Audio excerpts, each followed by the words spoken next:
Jordan Ali diisukan putus dari Eva Manurung salahkan Feby Carol. Hapus foto Eva Manurung hingga diisukan putus. Jordan Ali salahkan Feby Carol. Kontroversi terus saja mengalir dari asmara Ibu Virgoun, Eva Manurung dengan aktor Jordan Ali.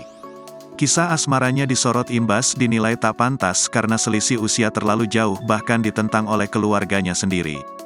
Belakangan, Jordan Ali kedapatan menghapus foto-fotonya bersama Eva Manurung di media sosial. Namun bukannya putus, Jordan memberikan klarifikasi soal hubungannya kini dengan Eva. "Aku hapus foto bukan berarti putus sama Mami. Cuma aku pengin menghargai perasaan dia, Feby Carol, nih, pengin lihat reaksinya." Sambungnya, namun setelah menghapus foto tersebut, Jordan menilai Feby masih tetap memberikan pernyataan yang menyinggung dirinya. Bahkan, Feby juga sampai menantang Jordan untuk segera menikahi Eva di hadapan awak media. Di sisi lain, Jordan mengatakan Eva juga tidak menuntut untuk segera menikahinya.